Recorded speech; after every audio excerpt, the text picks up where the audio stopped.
Hello guys, and welcome to our second lecture on heat exchangers. Today we are going to discuss the different types of heat exchangers, and we are going to classify this based on certain parameters. The first classification is based on functionality. First one, recuperative types. This is the most commonly used type heat exchanger. You can imagine two concentric pipes. Inside the pipe, you can imagine in the inner layer there is hot water flowing, and on the outer annulus there is cold water flowing.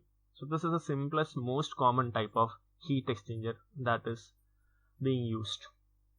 Another one is the regenerative or storage type. In this, we use certain material as a heat storing element. Once we will pass a hot fluid over the material will get heated up. Then we will stop the hot fluid flow. Now we will introduce the cold fluid over the hot solid, and the cold fluid will now get heated. So this kind of heat exchanger, it is typically used in air heating systems in a steam plant, where we cannot have direct contact between these fluids. Okay. Somewhere it is also used in solar heating of homes. And the last one based on functionality is direct mixing type. In this case, the fluids mix and then reach a common temperature, but these are rarely used. Moving on. Now we are going to classify heat exchanger based on the direction of flow. The first type is parallel flow. So here you can see a double pipe heat exchanger. Through the inner pipe there is hot water flowing, and through the outer pipe there is cold water flowing. In parallel flow heat exchangers, both the hot water as well as cold water move in the same direction. So you can see the temperature profile which is drawn here with respect to length. So as we move through the heat exchanger, the hot water, which was at a higher temperature TH1, loses heat and its temperature reduces to TH2, whereas the cold fluid, which enters at a temperature TC1, absorbs the heat and its temperature increases to TC2. Both the fluids are moving in the same direction, and you can observe that as we proceed further along the length of the heat exchanger, the temperature difference between the hot and cold fluid keeps on decreasing from inlet to the outlet. And we all know that if there is a higher temperature potential delta T, the rate of heat transfer will also be high.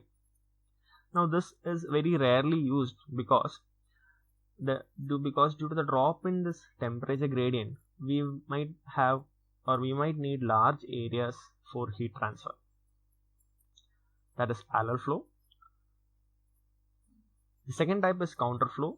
Now, as the name suggests itself, it is self-explanatory.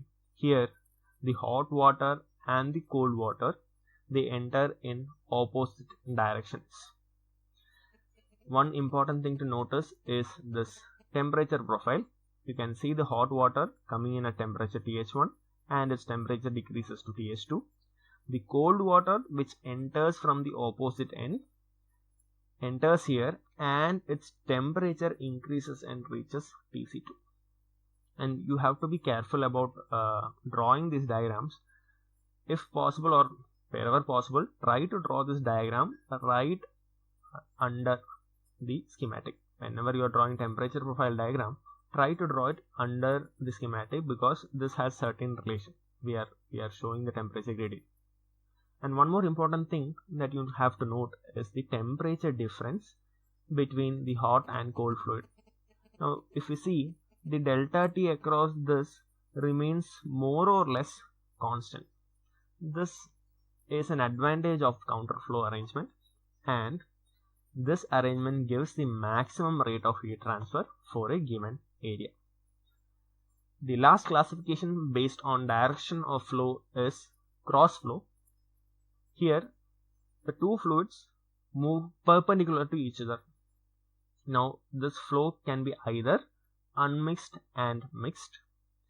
So here you can see the unmixed flow, where there is a fluid which is flowing through tubes and there is another fluid which is flowing over the tubes, but this flow does not mix as it passes through the tube.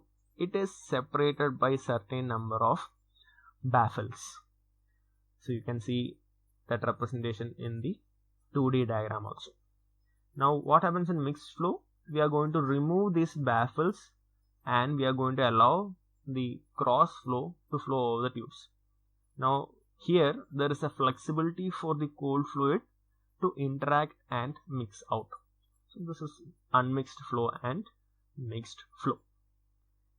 Next, we are going to classify heat exchanger based on design and construction. Now this is the simplest type of heat exchanger which we have already discussed. This is concentric tubes. Sometimes it is also called as double pipe. So you can see two pipes, the inner pipe carrying hot fluid and the annulus between the inner and outer pipe carrying the cold fluid. Now remember, this can be the other way around, where the cold fluid is flowing through the inner pipe and the hot fluid is flowing through the outer pipe, depending on our application or situation. Here I have also shown the two arrangements which is possible for double pipe. One is parallel flow and the other one is counter flow. The second type, and one of the most important type in industrial application, is the shell and tube heat exchangers. Here it mainly consists of a shell inside which there will be large number of tubes, sometimes several hundred packed. Okay, so you can see the dark line which represents the shell, and inside the shells you can see n number of tubes. Now one fluid will flow through the tubes while the other fluid will flow through the shell. Now you can see certain baffles being provided inside the shell. This baffle has two functions. First function is to hold these tubes separated at a desired distance, and the second one is to ensure that the flow happening through the shell is mixed, or we are forcing the fluid flow for enhanced heat transfer. Now you can also see there are certain headers at the front end and the back end. These are used to ensure uniform flow of fluid through the tubes. Now if you closely look at this arrangement, you can notice that the tube inlet is flowing in one direction and the shell inlet is flowing in the other direction. So we can all automatically deduce that this is a counter flow arrangement. Now the third type, based on design and construction, is a slight modification of shell and tube. The only difference is that here we are going to have multiple shells or multiple tube passes. So multiple shell is nothing but we can have two or more shells and n number of tubes in it. Now how do you understand whether it is a multiple tube pass? The basic thing you need to check for is whether the tube is undergoing a U-turn or not. So in this particular diagram you can see there is one shell and the tube here is undergoing a U-turn. So this we call it as one shell pass and two tube pass. Now if we look the bottom diagram, you can see that there are two shells. First shell is in the top section, the second shell is the bottom section, and we have used a separator. Now how many tube passes are there? This is one, there is a U-turn, this is the second one, again a U-turn, third one, and again a U-turn, fourth one. So this is 2 shell passes and 4 tube passes. Multiple shell and tube passes are used when we have to restrict the size of the shell and tube heat exchanger and we want to increase the capacity of the heat exchangers. The last type, before going to the last type, you can see some real-time images of shell and tube heat exchangers. So you can see the n number of tubes which are being separated by these plates. These are called the baffles. Okay. This is another diagram. So you can probably see the number of tubes. There might be 500 to 1000 number of tubes within this particular arrangement. Okay. Now here you can see a shell inside which a tube bundle is placed. Now if you look closely, this we can deduce it as a 2-pass single shell heat exchanger. Alright. Now the last type based on construction is the plate and frame, which is also called as plate type. Now here we have a series of plates, okay, and alternately between these plates we will have cold and hot fluids passing through them, and there are certain gaskets provided to reduce leakages. So you will have hot fluid flowing through this pipe, cold fluid flowing through this pipe, and the fluid will enter these plates alternatively. So the hot and cold fluids flow in alternate passages. Each cold fluid stream is surrounded by 2 hot fluid streams, and we will have n number of these plates. One of the most peculiar advantage of this type of heat exchanger is that if we have a demand or increase in demand for heat transfer, we just need to add on more plates to increase the capacity. That gives it high flexibility.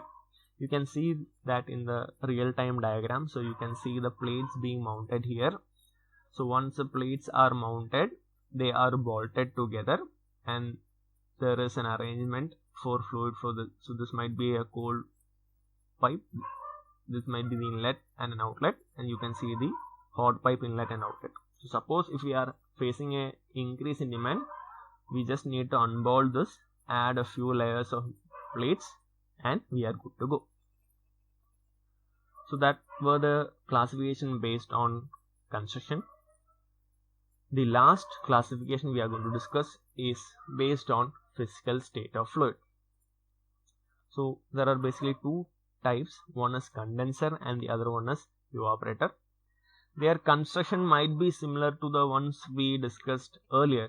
The only peculiarity here is that one fluid undergoes a phase change.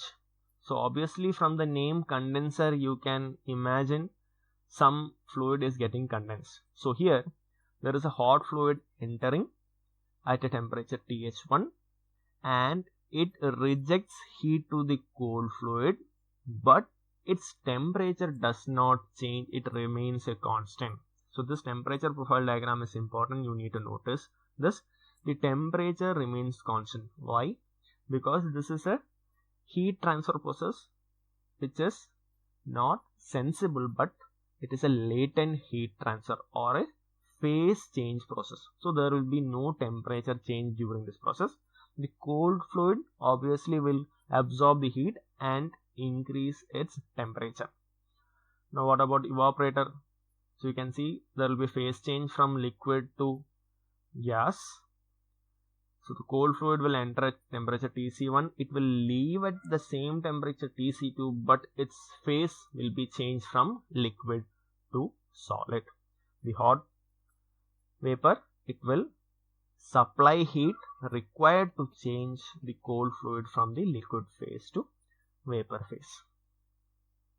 Alright, now since we have discussed the type of heat exchangers, we can now move on into some technical aspects of heat exchanger, starting with overall heat transfer coefficient.